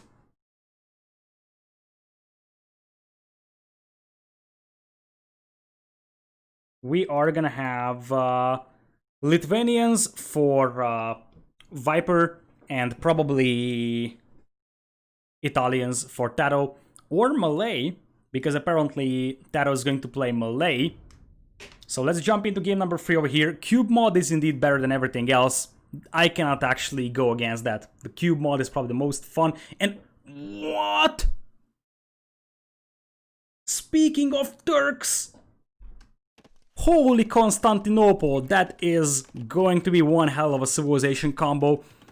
MbL is playing Turks in red. We will have Nicov as Burmese in yellow. I mean, I understand Burmese here. But remember that in the civilization draft, you have one extra civilization. So you don't even have to use Turks here. And I don't understand the motivation behind Turks on this specific map. I mean, it's a solid archer civ as it is, and you can have great cav archers, but Turks, I mean, why? On the other hand, Burmese is a good scout civilization, good for knights, but not really a good late-game cavalry civilization. A lot more conventional civilizations are there for TaToH and Viper. TaToH is playing Malay in blue, and Viper Lithuanians in green. I would say that TaToH needs to go for this pawn, because that's the safer pawn. And in the meanwhile, we have Nicov running around and trying to get a villager kill, so far unsuccessful at doing so. MbL is walling himself quite early on over here, adding a few archers, and I could see relatively fast castle here from MbL and go towards cav archers, because he's walling himself very, very fast. So he will probably open with crossbows, but then probably transition into Sipahi cav archers in the long run. That is one villager dead from TaToH, by the way, and no scouts dead from Nicov. That's a great opening. One of the reasons why Burmese is so great in Empire Wars opening is that with Burmese you get the free lumber camp upgrade, which means that you don't have to invest 100 food into that, so your scouts opening is a tiny bit better.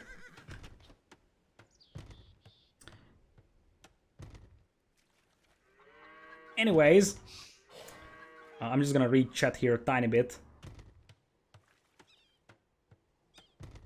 So, with that, MbL indeed is getting close to clicking up to Castle Age here, and with only on 6 on berries. Now, if you want to go for a relatively fast castle here, you can actually send more on berries, so you don't have to see that many farms at the beginning. And in the meanwhile, Viper with Lithuanians, they also have a very, very nice opening here in Empire Wars, because you have the scouts coming in pretty early with the extra food, somewhat comparable to the Burmese bonus, because both civs basically start with more food at the beginning that they can use to make scouts. This could be another great find by Nicov, could pick off a villager on the left side. The spearman is close enough, I think, to defend this wheel, but I could see Nicov finishing this villager off before the spearman can save this guy, and it's going to be a save there from TaToH. I think that was one hit missing indeed. Pretty unlucky over there for Nicov. Anyways, in the meanwhile, Nicov is just gonna gallop straight into the base of TaToH. TaToH did a lot of effort into walling this entire thing, but since Viper left this one open, Nicov can just literally walk inside and potentially start killing villagers. Some of those scouts are weak, so I don't think this is going to be a massive issue, though. Mill on the hunt coming in here right now, and if I'm not mistaken, MbL is very close to picking up the castle. Is there a hole there? Nicov! Nicov, how can you do that to me? I mean, the quick walls are nice behind this one, but come on.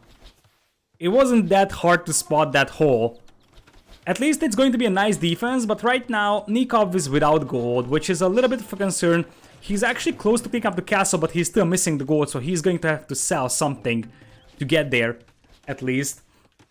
In the meanwhile, though, Nicov is running around, and he could pick off a few villagers. That's actually a pretty bad fight for Nicov. Loses one scout for nothing, and in the meanwhile, on the north, Viper is going to be fully walled, just like in the middle. Crossbows could soon come in here for MbL, though, and if you take a look at TaToH, TaToH is still very, very far away from Castle Age. So his heavy investment into archers at the beginning is going to potentially backfire if MbL shows up with crossbows, and if you have the early Castle Age advantage, like you see for both Nicov and MbL, you could secure the middle and get the relics, and this would be very important against Lithuanians, because you don't want to give the middle to Viper and TaToH here. Because if they have that, they are just gonna have those Lithuanian knights with infinite attack and just destroy everything, basically. Viper also has quite a lot of scout arenas over here, but now Nicov is fully walled and he's gonna get his gold mine back on the way towards Castle Age. You don't want to lose these archers before they upgrade to crossbows, though, so you probably don't want to move them up just yet. In the meanwhile, Nicov will have to defend against this one. He can actually wall behind this, deletes the farm, and drops 3 houses. He needs one more house over there. That's a hole, Nicov. That's a hole. Okay, now he's gonna drop another house. Nice defense so far from Nicov on this one. And he can also second layer this one if needed. That's probably one of the most ugly walls I've ever seen. But still, it's going to be crossbows for MbL. He could pick those relics up very, very fast. And TaToH is just clicking up to Castle Age. Now, he's going to be up relatively fast because he's melee, so his deficit isn't going to be that big. But Nicov already coming in here with bloodlines and scale boarding. He's gonna have the knights out, and as long as he is fine with the knights, and his opponent doesn't have a huge amount of relics. This should be an even fight between Burmese knights and Lithuanian knights. Nice angle to attack this one. Nicov will probably just have to second layer this one with huge amounts of houses. Indeed, that's going to be the plan, and he will now run forward. Not ideal, and this also forces MbL to fall back over here and help out Nicov, which could hurt, because in the meanwhile, you already see the Voyager coming out here from Viper, fighting against the Tiger. But what matters is that you're just gonna drop a monastery over here, pick up the relics, and suddenly your knights are just gonna steamroll everything. So I feel like this isn't necessary for MbL. It would have been better to just run into the middle. Real Hugo, thanks for the sub. Thank you so much as well. So just camp the middle with the crossbows. Because now, all this achieved was to draw away the crossbows, and now Viper could actually have the middle. Now, there is still some crossbows around, but you really are on a timer if you are on MbL to get the middle back. Other thing that you could do is get these knights out and again go for the middle. This is something that Nicov should be able to defend, even though this is very, very dangerous over here. The gold mine is dangerously exposed. Oh no! Oh no, Nicov! He's trying to get to some sort of safety over here, get a TC up, trying to get some crazy wars up, but that's going to be quite a lot of Voyagers killed, and MbL again has to fall back. I think that this is actually GL's game here. Because right now, these crossbows and light calves will do quite a lot of damage here, deny the TC. You will have the knights and crossbows eventually clean this one, but look at what Viper is doing right now. That's going to be a +5 attack very soon. And from that point on, the Burmese knights are just gonna get clapped by Lithuanian knights. I really like this distraction, and the fact that MbL has to fight over here basically means that Viper is gonna have the relics for free. And 5 relics is a huge amount of gold income, and also a massive advantage for Lithuanians with the extra attack on the knights. Ballistics coming in here for both archer players, but Nicov is on 1 TC, Viper is on 2, and also worth pointing out that neither of the AM players have any working fishing eco, whereas for Viper's Real Hugo is going to give 10 gifted subs. Thank you so much as well for that. So Viper with 3 TCs, he's going to have fishing eco, he's going to have 5 relics, and GG. Pretty much GG. I think they now realize that those knights will be fully upgraded, and I totally agree with AM here. Sometimes I'm just saying that, oh yeah, you should try at least, but on this map, if you have the relics in the middle for Lithuanians, it is GG. You cannot do anything to stop those knights, especially with Burmese that don't even have great knights in the long run. So yeah, so much for Turks, and I think this is also going to mean that Turks will have a 0% win rate. 11 kills for TaToH, 4 deaths, but I think what mattered is this count. 3 relics for Viper, and that pretty much means that he's going to win the game in the long run. Also, Viper had a way better eco than Nicov. So, a relatively fast game over here, 12 minutes game time, Turks falling down to 0% win rate, and we have a game for GL, and that also means that we're gonna go to one of AM's home maps, which is Golden Stream. Well, actually, no, Golden Stream is their ban. Golden Pit, Riverbelt, or Twin Puddles. I'm gonna have a very, very strong feelings that it is going to be Golden Pit.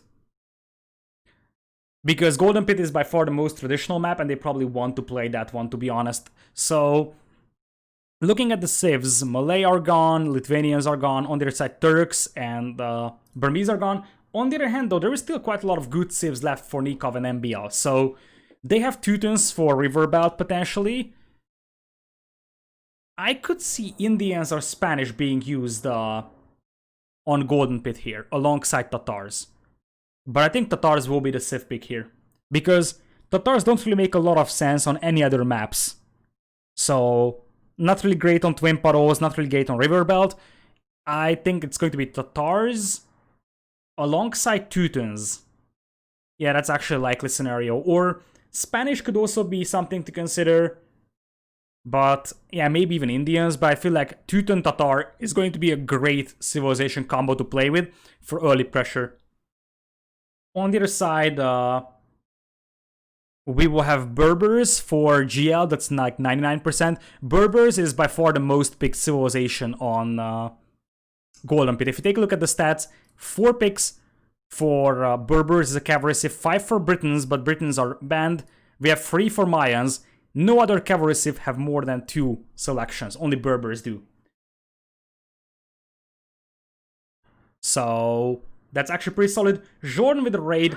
Thank you so much as well, Jordan. Welcome everybody from Jordan's stream. Apparently this means that Viper and TaToH will be finishing off the series over here for GL.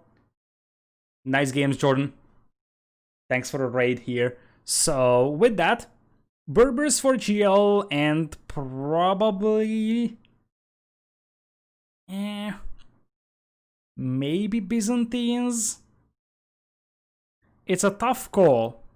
It could be Celts. But you don't necessarily have a lot of good archer civs to play around with, to be honest. So you have Italians and Byzantines and Japanese, but all of those are hybrid map civs. I would think that at least one of them will be used on enemy, or not an enemy archipelago, but Twin Paddles. I think it might be Biz actually. Although Twin Paddles would be great with Byzantines, but I think you can get away with Japanese or Italians there, and then Byzantines could be great for Golden Pit. Maybe save Celts. I think, yeah, you probably save Celts for enemy archipelago, because that's actually a pretty strong civilization over there. And we're gonna go back in here as Texty is actually going to drop a sub as well. Thank you so much as well for you. I know they are live. I'm just gonna jump into the game. So we are gonna go with game number 4. And indeed, Golden Pit is the next map. Let's go. And we have Indians and Tatars versus Berbers and Italians. I was thinking Indians and Tatars, but I feel like that could be a little bit of an overkill. Indians could be a little bit useful elsewhere, but it's still generally a great 2v2 civilizations, I would say. So, let's see. We will have Viper as Berbers in green, and to the south we're gonna have Italians for TaToH in blue. And honestly, Italians will actually be a pretty tough challenge against MbL's Indians. Indians for MbL in red, and we're gonna have Tatars for Nicov in yellow. And what we're going to see from AM is, I think, something that we have seen from Leary and Hera as well, is a double scouts opening. So, is it going to be double scouts or straight FC from MbL? MbL is committing quite a lot of Voyagers to Walling, and I don't see a stable coming up. Because you can see that Nicov, who is supposed to be the archer civ, is dropping a stable. What Leary and Hera did on this map was double stable scouts, and then the stable player transitions into cav archers. And also, if you open with a stable in a scenario like this with Tatars, this basically means that it is going to be straight cav archers. Because one of the reasons why you play scouts into archers here is because you will need bloodlines and husbandry for your cav archers anyways, so might as well go for that. But being honest, we could also see Nicov just booming up to castle age here, so they're not playing for the feudal age pressure. I think that that's actually acceptable, and oftentimes we're just seeing players fast castle over here on this one, but quite a lot of times we have just seen players being very, very aggressive on the map, so I'm somewhat surprised that neither of the teams are actually going for a lot of feudal age aggression. But as I'm saying, that Viper is going to add some scouts, and in the meanwhile, TaToH is just gonna vow himself, goes for a few archers, but in the long run that's probably going to be a relatively fast castle from himself as well. And in the meanwhile, it appears that both AM players are just playing very, very greedy FC over here. Now, they are fully vault, so it's fine. And also, the Tatar heritable bonus helps a tiny bit here, because having the longer lasting heritables is extremely useful here, because you don't have to invest into that many farms in this one. And in the meanwhile, we are gonna have... as Real Hugo is dropping $30, thank you so much. Actually, it's 30 euros. Thanks so much, Real Hugo, for the donation. He says, thank you for the nice tourneys. Looking for the next. So do I. So do I. Thank you so much for the support. Alright, so Nicov and MbL will have pretty similar castle age times over here, I would say. The only disadvantage that MbL is suffering from is that it doesn't really have the huntables, which would have been a nice extra income. But I like the straight cav archer plus camel play a little bit better here. Because unless Viper and TaToH can break in here,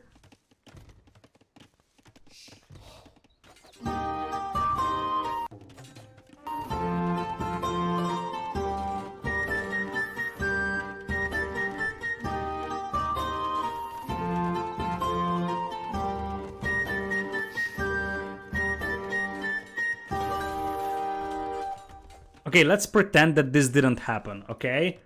So, I wanted to say that if they don't break into the base of MbL+Nicov, the camos and the cav archers will just be a lot more cost efficient, and your investment into the scouts and the archers aren't really going to pay off.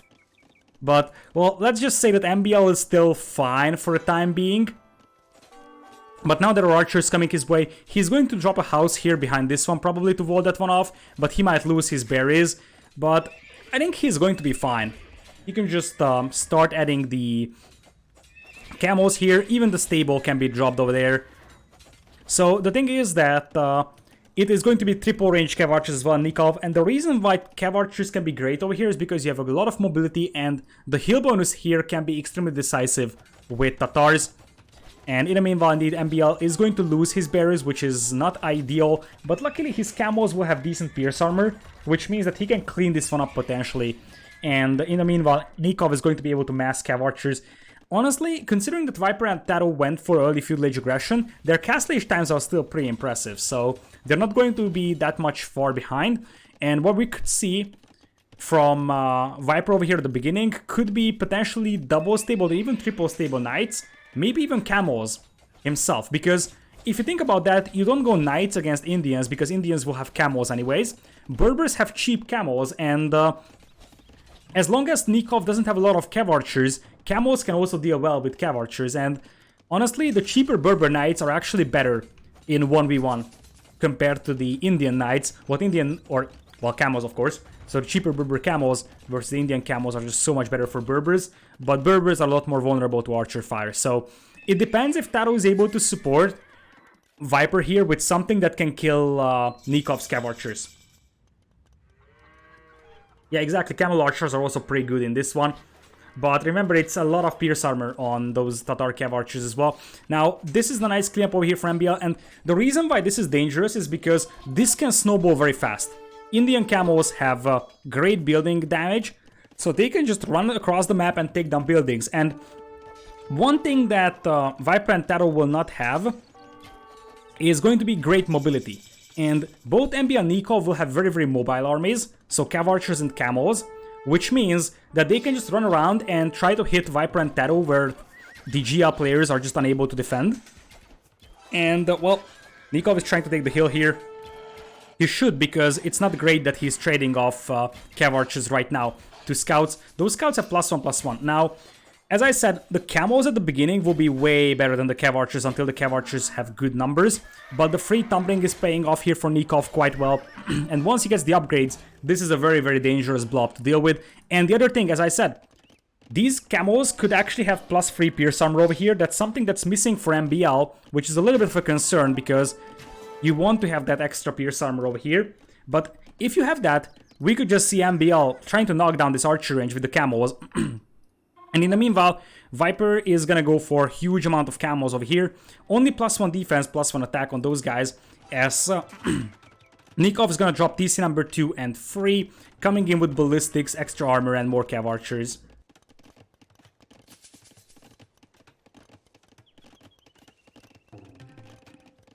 Yeah, I would say that TaToH indeed will need Genoese crossbows in the long run. That is correct, and I like this move quite a bit. Use the cav archers to pick off at least some of TaToH's crossbows. And then the camos can just take down the archer range. TaToH is on 3 ranges, so it's not like losing this one would actually impact him massively, but it's still very dangerous for him. MbL is still missing the extra armor from the camos. And here it is, chain barding coming up for him. And in the meanwhile, Nicov is going to have the foothold in the middle. Keeps adding a lot more cav archers. Viper reinforcing the front line with the camos.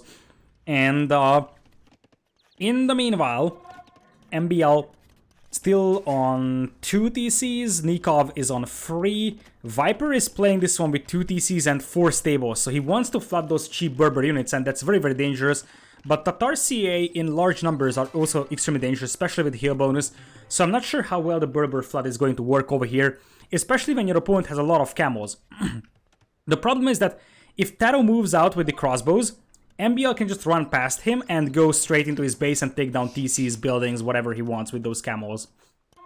Eco numbers, pretty much similar. TaToH is the only one that's a little bit behind because he is just dropping TC number 2. You would Stonewall to keep AM out. Yeah, that could be a consideration, indeed. And in the meanwhile, Cav Archers galloping towards Viper's base to pick off some reinforcements. That is actually great for Nicov. Picks off what could be 2 camos. Nice value over there. And in the meanwhile, we just have MbL scouting around with that weak scout he still has remaining and just masses more and more camos. That camo mass is going to be extremely dangerous. And in the meanwhile, as I said, hitting the cavalry player is usually better because, as you can see, TaToH is going to have to help out Viper here. And if TaToH moves in to help out Viper against the Cav Archers, MbL is going to move in. That's the plan for AM here. So, in the meanwhile, Viper will probably try to take this fight alone, but you can see that TaToH is also moving up towards Viper, now switches direction, so Viper is confident he can actually take this fight right now. But I think the plan here, as I said, for AM and Nicov is just to use their mobility and try to hurt Viper and force TaToH to defend Viper's base. And in the meanwhile, let MbL run in, and look at that. Look at those camos. Bang, bang. There is some crossbows coming in here, but yeah, they are just gonna bail on that. Still, it's just a few seconds, and they actually dealt like 800 damage on that. And now the Cav Archers can move in and potentially pick off the crossbows, or at least a few of them. Remember that Tatar Cav Archers will have insane pierce armor, as they will probably try to sandwich the crossbows of TaToH over here in between each other.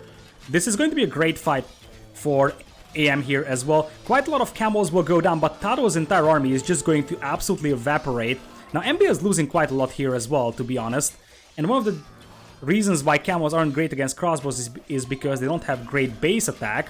I think that MbL could actually pull back his camos, because this is feeling like a little bit greedy here. Losing all his camos. In the end, he's gonna have 15 to 24 KD, but they just want to keep pressing on.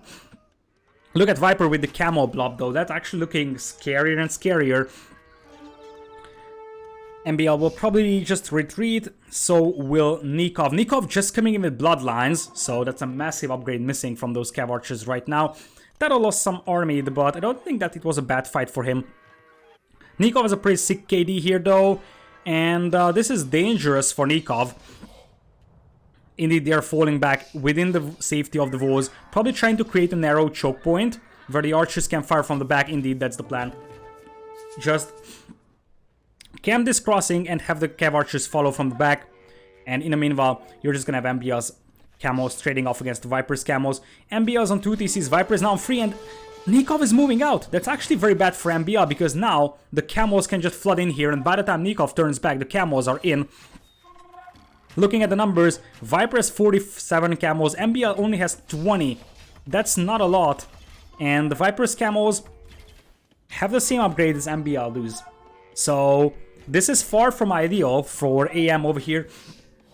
I was thinking that it could be a little bit greedy from MbL indeed to go for that fight against the crossbows, especially considering how many camos he lost. But he committed to it, and it didn't really work out well. Now the +2 armor is coming in here right now for Nicov, and those Cav Archers will just get better and better. Looking at the resources, neither MbL nor Nicov are close to Imp, and that is actually not true for TaToH. And we have seen how well a fast Imperial power spike can actually work, especially with Italians. Look at TaToH. He's close to dropping a castle in the middle, and if they have the temporary military advantage, which is something that they do have right now, Nicov right now unable to use the heal bonus with Tatars. If Viper just floods the map with these camos and TaToH gets a castle up over here, he can just trap these down. And it's not like there is a lot of things that AM can do against that, and this would be an even series. TaToH needs to preserve his army numbers so he can upgrade them to Arbs. But then he's going to be fine. Mangonel from Viper could actually land a beautiful hit on top of those crossbows. Nice one. Another mango shot could come in. Picks off one more Cav Archer and another mango shot. That's actually an amazing mango shot. Look at how many damaged Cav Archers Nicov has. That's actually a beautiful shot. And Viper with 56 military. That's a lot of camos, and they will try to sandwich those crossbows in between them. Oh boy. Viper could just flank around this direction. And also there is some mangonels coming in. As I said, Berbers is by far one of the most picked civilizations on this map, and for a reason. They're just extremely dangerous. with all that early Night Flood.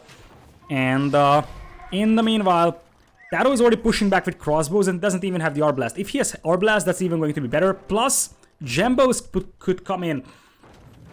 And Gembos will be also very dangerous against everything that MbL and Nicov has. Neither of the AM players are actually close to imping. And the Viper will probably just keep spamming camos and let TaToH snowball this one with the Arbs.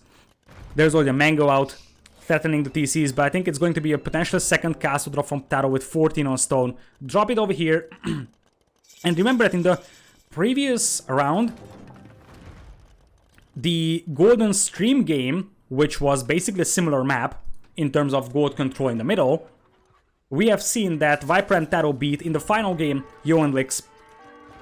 Again, with the power of Italians and the fast Imperial, TaToH is going to commit to that castle as they see that Nikov's cavalry is on the far left. Nicov is not far from Imperial though, but in the meanwhile, TaToH is going to have Gembos, TaToH is going to have traps potentially, and a second castle. Even a ram goes out here. Mango on the way for Nicov though, this could be dangerous.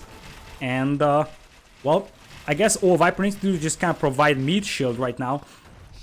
Nicov getting close to imping. MbL, not so much, but that's a lot of camos coming in here. I think here is the big fight for the game. If GL wins this one, and that's a big Mango shot! That's a huge Mango shot! Nikov's cav archers are so damaged right now. That Mango shot was great.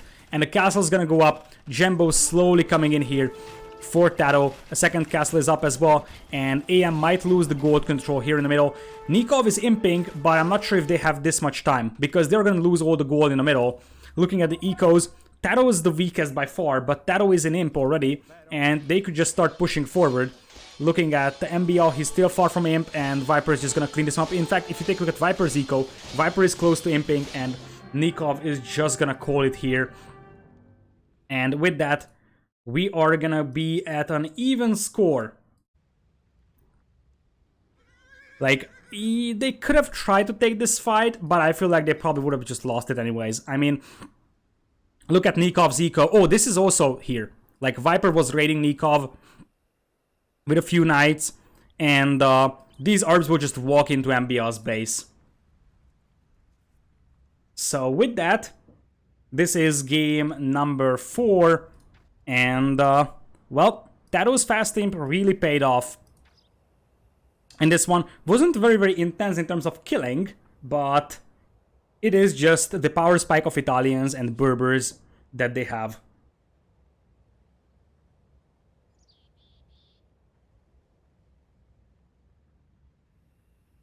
Alright. So, with that, we could go to game number 5, another home map for AM, River Belt or Twin Puddles. Now, River Belt is very fast paced, and it could actually be finished extremely fast. Twin Puddles is a little bit longer, I would say, so it depends on what they actually want to go for in this case.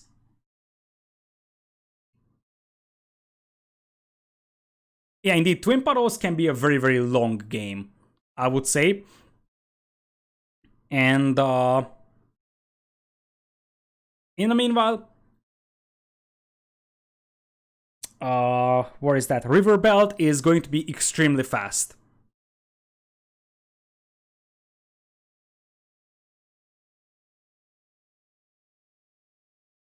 So we are waiting for MbL to show up in the lobby.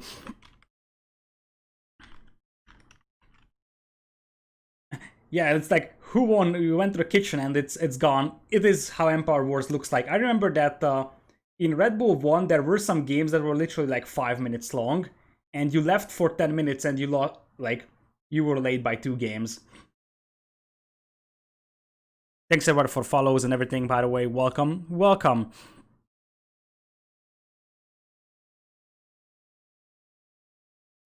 So with that, we have an even series.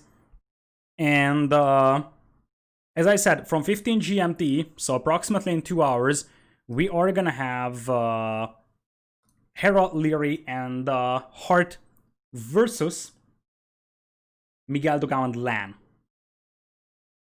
So yeah, we're just waiting for MbL to jump into the lobby and start playing.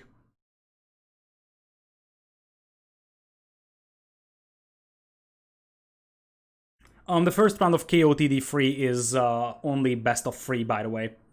I'm not sure if that was a question, but I think I saw something related to that on the chat. Alright. So with that, Viper and TaToH now even in terms of scoring. And, well, we're just waiting for MbL to join up to the lobby. He's the one who has to hurry, so I guess it would be nice if he actually hurried. Nicov and MbL versus Heresy would be great finals. Yeah, but honestly, any of the finals could be pretty great. Like TaToH, Viper, and Jordan versus either Hera, Leary. That would be pretty solid. Or, yeah, MbL is now in, so it's fine. So that would be fun. TaToH, Viper, and Jordan versus Dogao, Miguel, and Lan would also be fun. Or also the AM versus AM final, MbL and Nicov versus Hera and Leary would also be pretty fun.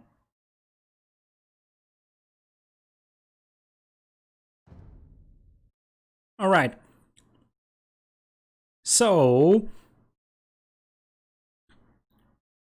Hey Alex. Hello everybody.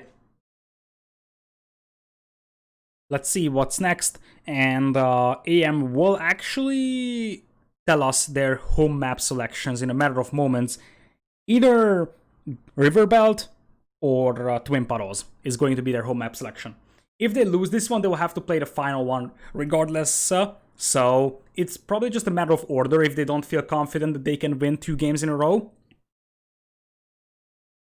But yeah, what is left is Riverbelt and Twin Puddles for AM. And we have Enemy Archipelago remaining only for GL over here in this one.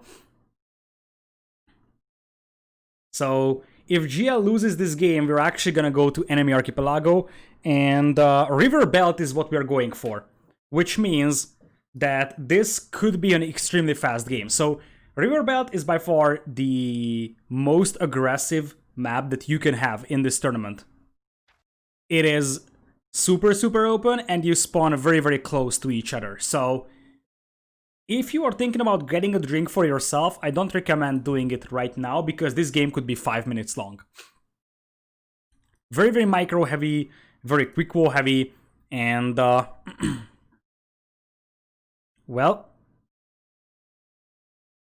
we are gonna have MbL and Nicov in red and yellow. Viper and TaToH will be playing blue and green, and Viper is gonna play Khmer. I like that quite a bit because with Khmer, what you get is the ability to jump into houses, which is a pretty nice one to have.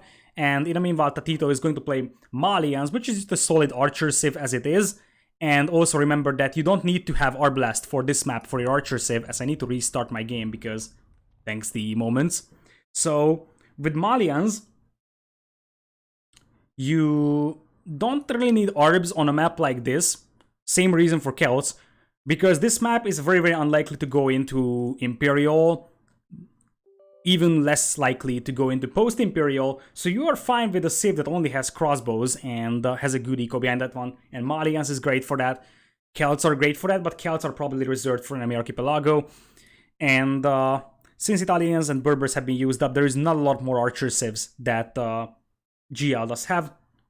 Other side for MbL and Nicov, I would say probably Teutons and Incas is a likely combo.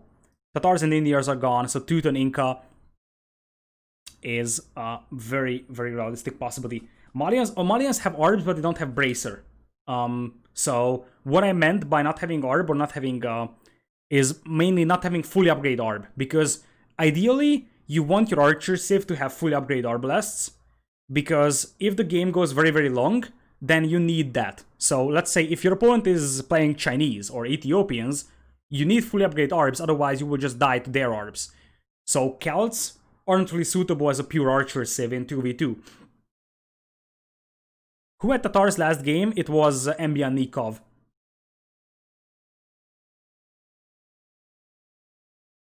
Not having Bracer is the same, not necessarily. Not having Bracer on your Arbs is a little bit better than not having Arb at all, but The problem is that if you're facing against, let's say, Chinese that have fully upgraded Arbalest, you will still die with your weaker Arbalest. So technically, it's not as bad as not having Arbalest, but in a 2v2, if your opponent has good archer civs, then you need Arbalest and Bracer as well for yourself.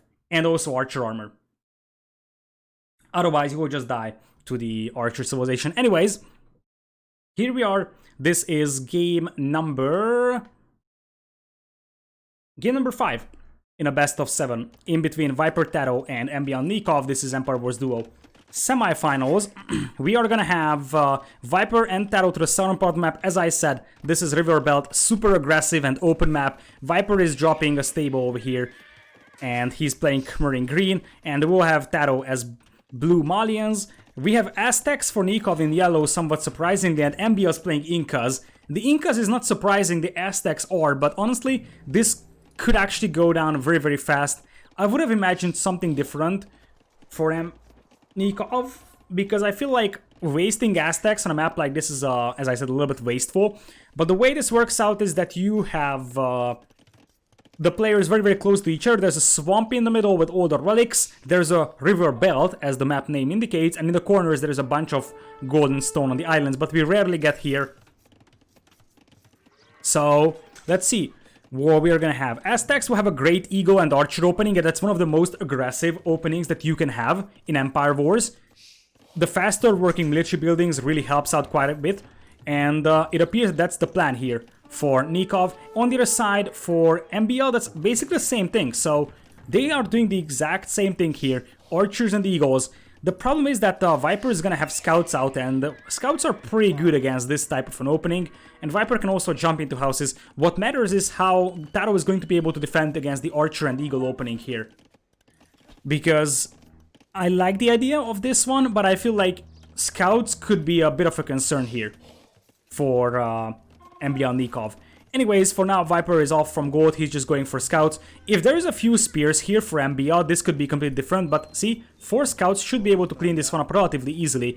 In the meanwhile, though, eagles and archers is something I like a little bit more than just pure archers over here. So I think Nicov is actually ahead of TaToH, but MbL is actually behind compared to the Viper. Because, as I said, the scouts will just clap these archers and eagles pretty easily. And what now for MbL? He's sending out spears. That's actually a better layout now. 1 spear might not be enough here, but if he has a few spears and archers, I think he should be fine. Because one of the things that you don't have on this map is the chance to help your teammate. Because if TaToH moves away here, Nicov can move in. And for this reason, I think that MbL should just go spears and archers. Because right now, TaToH is just unable to help his teammate. Apparently, they are going to try and regroup. And, oh, TaToH is going for a dock in the middle. TaToH is gonna go for a dock. And right now, it's 2v1 on the left side. No spears available for Nicov, so he could actually lose some archers and eagles to the scouts. And honestly, I think this is for TaToH's demos. In the meanwhile, Viper is going to have some nice quick walls over here against the archers and spears. Not really going to inflict a lot of damage. And, well, MbL and Nicov aren't really in a great spot, and if Viper and TaToH take this game, then there's a chance we might not even see Enemy Archipelago, which would be a very, very sad scenario. Viper with 5 kills, 0 deaths, MbL has 0 kills, 3 deaths right now. Same for Nicov. 0 kills so far for AM, 7 already for GL in this one. And this is a very, very open field here, and there is nowhere to hide. Which means that the scouts could do quite a lot of damage here to the eagles and archers, especially if there is some extra upgrades, like Viper has Bloodlines, which is a super influential upgrade right now in this one, and TaToH is just waiting for the opportunity. He's just waiting for the opportunity with those demos. In the meanwhile, that's still some archers and spears over here. Viper will actually jump out and try to take this fight, but jump back in after he sees the archers actually fighting. TaToH moving in here to get some kills on MbL. MbL losing quite a lot of military. TaToH is still garrisoned with his demo. But that's a lot of scouts, and this is the fight that Viper and TaToH were actually waiting for. The demo is coming in here as well, and I think this will be the moment where they will try to take that demo hit on top of those archers. Here it comes. The demo on the way for TaToH, and indeed, MbL and Nicov are kind of forced to run away in this one. Now, this is probably going to get cleaned up in the long run, so Now it is GL on the aggressive side. And, well, that is actually a great fight. You are going to take down the Eagles with the Scouts. Scouts have Bloodlines, and then the Archers and Skirms will just finish off the Archers here from Nicov. I think GL is in this one. And, well, with that being said and done, we have MbL going into Castle Age, though, and that could change a lot of things. But what are they doing in Castle Age here for MbL? You can go crossbows, but you're getting pressured quite hard, and I'm not sure if you can hold out until you get to crossbows. Meanwhile, a few archers harassing over here. Scouts should be able to clean this one up. And TaToH still has a demo here in the middle, just lurking for the opportunity. And, well, that is double range archers for MbL. But as I said, I'm not sure if he can actually survive until he gets to crossbows here. Because MbL is losing quite a lot of villagers. There is 1, there is 2, there is potentially 3. MbL is down to 42. And by the time he gets up to Castle Age, he's going to be at 8 military, but probably something like 40-ish eco only. Viper is going to move in from the other side, and unless MbL has some sick quick walls, he could lose a bunch of villagers on the wood line. In the meanwhile, Nicov is trying to help as much as possible, and they might even clean this army up. But here is Viper going in on the berry villagers, and instead decides to save the army of TaToH, I believe. Archers getting picked off.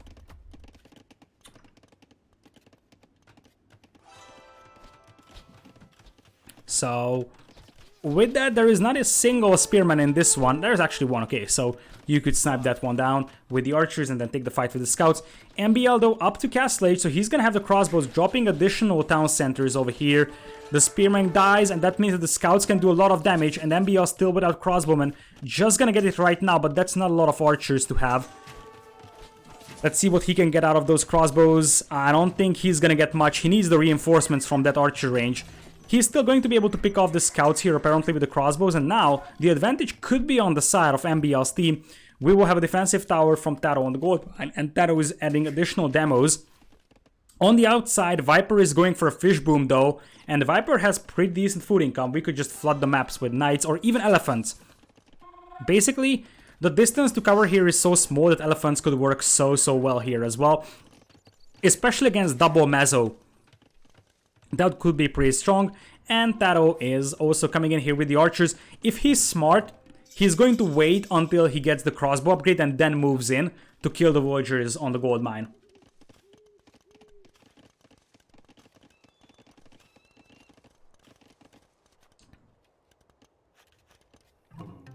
Alright, so let's see. Elephants indeed coming in here for Viper with +2 armor. And TaToH is going to move in just before crossbowman would hit, and Nicov will have to run for his life here. Trying to get a stone wall up there so the crossbows don't break in. And that's going to work fine. And in the meanwhile, demos are also coming, and this could be a great fight. If these crossbows accidentally walk on the water, TaToH is getting ready to launch the demos. So probably what Viper is going to try to do is force the fight close to here. And then have TaToH's demos finish off. In the meanwhile, look at Nikov's wood line.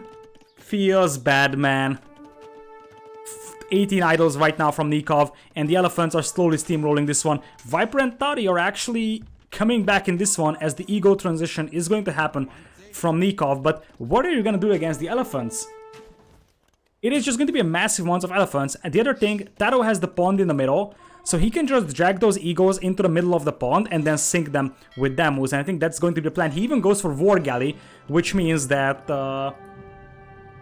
we are going to have, as Nicov and MbL is just going to call it. Boy, oh boy, Nikov's eco was just in ruins in this one. And, well, indeed, they weren't in a great spot. Like, MbL is going to lose his crossbows. And in the meanwhile, Nikov's left side is just an absolute messy eco. And also, if you just take a look at the score, pretty significant lead right now. Eco is also better for Viper, at least in comparison to Nicov, but MbL still has a good eco behind this one. I think the problem is that they are not going to have any good army here that's working for them. Really, that's the concern. You don't really stop elephants now. Like, you can add monasteries, sure, but as long as TaToH is around with a few archers, he can just pick them off. And in the meanwhile, these crossbows could just lure the eagles to the middle of the pond and have demos sink them. Rather fast game over here. As I said, this game usually goes down relatively fast. And Gamer Legion is taking game number 3 over here. So with that, that's going to be 3 in a row, and we might actually not see Enemy Archipelago over here, which would be a little bit disappointing. I was hoping that we're going to see Enemy Archipelago. Game number 5 is done, and we are gonna have game number 6 coming up pretty soon. Twin Puddles is the final home map for AM over here, and there is not a lot of civilizations left to play around with. So Byzantines and Khmer are, or Italians, Malians and Khmer are already gone, and we have Aztecs and Incas gone. What you're left with is Koreans, Teutons, Portuguese, Spanish, and Vietnamese. It probably has to be Spanish and Portuguese, I believe.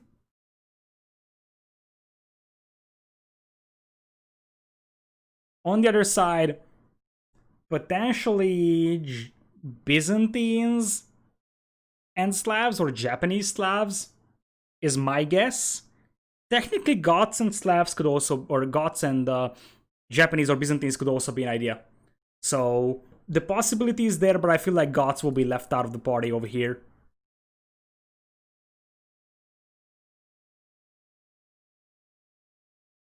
Again, from 15 GMT, so approximately in 1.5 hours, we're actually going to have Leary, Hera, and Hart coming up against Dogao, Miguel, and Lan. And it appears that the players are ready, so we're just going to jump into Twin Puddles in a matter of moments, which is the final home map of AM. In this one, let's see what they can do on Twin Puddles. Alright, let's jump inside. Hey Sir Lawrence, hello. Look at that spam. So here it is, GL versus AM over here. We have a 1 point advantage for GL. We are gonna have Viper on the left side in green, and TaToH on the left as Byzantines in blue. So we have Slavs Byzantines versus Koreans in red and Teutons for Nicov in yellow. Digoroko, thanks for the sub as well. 3 months of support, so much appreciated. So Scouts from Nicov over here into Knights. You use Teutons here because the spaces are kind of small, so you don't have to cover long distances. Your slow but strong cavalry is pretty nice over there. On the other side, MbL with Koreans in red. That's just a standard good archer save, and one of the reasons why it can be so fun is that you can actually go for the turtle ships as well if you basically do a fast castle, and I think that is what MbL is thinking about. Just vow himself up, he's not dropping an archer range, and potentially go into castle and potentially get a few fire guys out at the beginning, but then add some fish. There is going to be no dock from TaToH just yet.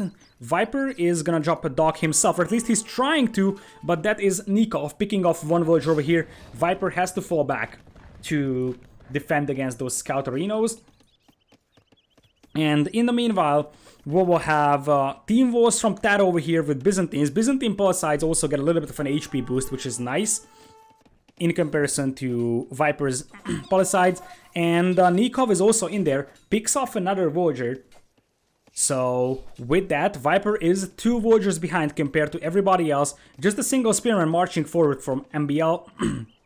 As apparently this is going to be team wars from both sides, even though the right side is wide open from Nicov. So he still needs to finish those wars for now. Meanwhile, double dogs here from MbL, so he really wants to contest that pond. I linked his TC a tiny bit. I'm not sure if this is intentional or not, but I can see that being intentional because he could just go up to Castle Age a tiny bit faster, and nope, he's queuing up more wills, so it is definitely not intentional. He doesn't see the huntables at the back, which hurts a tiny bit, as we are gonna have Viper coming in here, picks off one villager on the dock from Nicov, And in the meanwhile, we could just see the scouts from Viper starting to pick off vultures. Now, Slavs and Teutons against each other, the two insanely good farming civilizations, as Bloodlines is coming in already for the Viper. No Bloodlines just yet for Nicov, in fact 0 upgrades for Nicov. The dog goes up for TaToH, but it's just a single dog. And MbL is actually close to clicking up to Castle Age. He just needs to balance out his eco a tiny bit, and he could get up and get some turtle ships out to win that pond. He's also gonna start adding fishing ships for some extra food income. In the meanwhile, on the right side, we have the pond dogged by both players, but it's going to be double dogs by Nicov, just a single dog from TaToH. So apparently, GL is focusing more on land aggression in comparison to the water aggression. Scale barding on the way for Nicov. Before Bloodlines, interesting decision. Viper already has Bloodlines, but no scale guarding. Oh man, another hole on Nikov's walls, and that is going to be one more vulture picked off. And we also see TaToH inside Nikov's eco. Nicov is trying to quick wall himself as much as possible, but that is going to be 2 vultures down here. And on the left side, we are gonna have basically just some aggression on the water from MbL, and he's doing a decent job, but Nicov is kind of getting clapped over here right now. And, well, Viper can still loop around over here, just come outside here and loop all the way around to hit the eco. You can also try to pass the TC, but look at that pathfinding. That pathfinding was hilarious. Still, the scouts with Bloodlines will be able to pass the TC and keep sniping vultures. The archers are helping to reinforce as much as possible. And they're just trying to kill the house over here so TaToH's archers can also pass. I don't think that they know that there is actually an opening here at the back. Did Jordan play any of the games? Yes, he played 2 games if I'm not mistaken. And, well, basically MbL is just pure water aggression right now. Goes up to Castle Age, and he's on stone as well. I think he could actually think about war wagons in this one. Or potentially a guard tower push. That could also be an idea. So you could go for a guard tower push. Whatever he does, he kind of has to do it fast because Nicov is slowly dying over here. That's actually a nice move over there, as Nicov is kind of going to trap the army here. There is no escape right now for TaToH and Viper, and Nicov can just wait until he gets the upgrades in and then take this fight potentially. Bloodlines is still missing for him, and he's not going up to Castle Age. We have Castle Age coming in here for TaToH, as he's gonna probably lose this pond over here unless he starts adding more demos. Nice galley over there from MbL. Could pick off the vulture. And in the meanwhile, the army of Viper and TaToH are still stuck in here. They will try to bash their way through this section of the palisade wall. And here it comes from MbL. This is what I said, that you can actually go for a delayed towers aggression with Koreans, potentially drop to the guard towers and then potentially castle drop your opponent. That could actually be a decent idea. It appears that TaToH and Viper will be able to escape right now. MbL up to castle already, and here it comes. The first tower is down, and if you drop like 2 or 3 guard towers close to the opponent's archer ranges, oh boy, I'm not sure if this is gonna go up. That's just archers from TaToH, but that's quite a lot of archers. The guard tower is going to help out quite a bit. Nicov is here with the scouts, and this is all that the AM was actually thinking about. Nicov is here with the scouts. MbL is going to be a little bit more defensive with the castle. He drops, but it's going to be on top of the hill, and in the meanwhile, Nicov is going to flood into the eco of TaToH. Simultaneously, Viper is going to have the chance to rush into MbL's eco, and MbL has nothing to defend with here. Let's see if we are going to have any turtle ships. Apparently not yet. Still, the scouts are dealing quite a lot of damage here to TaToH. TaToH is down to 42 eco, Viper at 44. But in the meanwhile, that's quite a lot of scouts from Viper. Some of them are low HP, but it's still bloodlines for them, so they could kill some vultures. TC coming up here for MbL, trying to save those vultures. Quick walls over here. He will need some quick walls for his wills. Indeed. And in the meanwhile, the castle is gonna go up. And on the right side, we will also have fire galleys from Nicov with the Teutons beating Viper here on this pond. And, oh, that is actually a nice quick wall attempt here from TaToH. He might actually lose 1 or 2 vultures, but in the end, the scouts will pretty much just be trapped here, and the crossbows will clean them up. 1 or 2 more vultures might die here from TaToH, but nope. all of them will survive. That was actually a beautiful trap from TaToH, but he's down to 41 villagers, and we could see Mangonels and War Wagons coming in here pretty fast. The problem for MbL is that he's getting absolutely torn apart by Light Cav. He's down to 42 eco, despite the fact that he has quite a lot of fish, and just look at all the Light Cav raiding MbL stone eco here to death. He's starting to go for spears, but now it's MbL with the weakest eco. TaToH and Viper also pretty low in comparison to Nicov, but Nicov is just going up to Castle Age. Let's see, War Wagons, Mangonels could be there. Mangonels is going to be the play for AM over here.